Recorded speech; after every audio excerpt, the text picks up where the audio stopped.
Kalimantan Barat, Dewan Perwakilan Cabang Serikat Buruh Migran Indonesia (DPCSBMI) Pontianak berhasil pulangkan pekerja migran Indonesia (PMI) ilegal atau on-prosedural korban tindak pidana perdagangan orang (TPPO) dengan modus penempatan kerja dan jeratan hutang di Kamboja, Pontianak, Sabtu, tanggal 4 Februari tahun 2023. Tri Lestari, Sekretaris DPCSBMI Pontianak, menjelaskan, awalnya DPCSBMI Pontianak mendapat laporan warga asal Sintang melaporkan bahwa anaknya ditelantarkan oleh pihak perusahaan di negara Kamboja. Korban direkrut oleh temannya sendiri, ditampung dan dipekerjakan di sebuah perusahaan judi online di Kamboja dengan iming-iming gaji yang besar. Setelah 3 bulan bekerja, korban jatuh sakit yang diderita yakni sakit gigi dan pihak perusahaan memaksa korban melakukan operasi dengan biaya sebesar 129 juta dan dapat dicicil selama korban bekerja di perusahaan tersebut. Namun setelah korban kembali bekerja, dalam kondisi rentannya korban diberi beban pekerjaan yang berat dan potongan gaji yang tidak dijelaskan penyebabnya hingga akhirnya korban dipecat secara sepihak, diusir dari mes tempatnya bekerja yang menyebabkan korban terlantar. Pihak perusahaan mengatakan jika korban ingin pulang ke tanah air harus membayar uang sebesar 129 juta.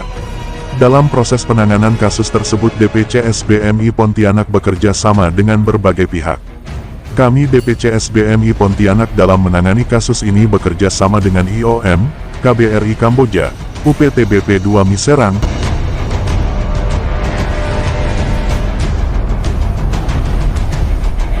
kami mendapat laporan dari pihak keluarga korban asal Sintang mengatakan bahwa saat itu anaknya sedang terlantar di negara Kamboja karena diusir dari pihak tempatnya bekerja.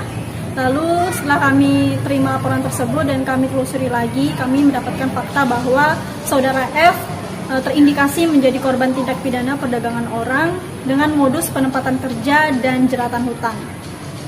Awalnya korban direkrut oleh temannya sendiri, ditampung dan dipekerjakan secara unprosedural atau secara ilegal di sebuah perusahaan judi online di negara Kamboja dengan iming-iming gaji yang besar. Namun setelah 3 bulan korban bekerja di perusahaan tersebut, korban menderita sakit gigi dan dari pihak perusahaan memaksa korban untuk melakukan operasi dengan biaya sebesar 129 juta rupiah dan biaya tersebut bisa dicicil selama korban bekerja di perusahaan tersebut. Namun setelah korban kembali bekerja di perusahaan tersebut, dalam posisi rentannya, korban malah dieksploitasi oleh pihak perusahaan, di mana beban pekerjaan korban semakin berat dan pemotongan gaji yang tidak dijelaskan, apakah itu dari potongan mistake atau potongan cicilan biaya operasi.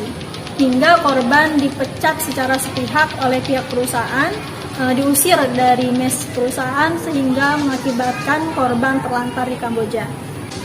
Jika korban ingin kembali ke tanah air, korban harus membayar uang sebesar 129 juta kepada perusahaan. Dalam proses pemulangan korban ini, kami DPCSBMI Pontianak bekerja sama dengan berbagai pihak, yaitu dari International Organization for Migration, lalu dari KBRI Kamboja, UPT BPMI 2 Serang, BP3MI Kalimantan Barat, serta pemerintah daerah Kabupaten Sintang. BP3MI Kalbar dan pemerintah daerah Kabupaten Sintang yang telah membantu memfasilitasi kepulangan korban dari Kamboja hingga ke tanah air, tutup Tri Lestari, Sekretaris DPCSBMI Pontianak. Kalimantan Barat, Lintas Nasional iNews, Samsul melaporkan.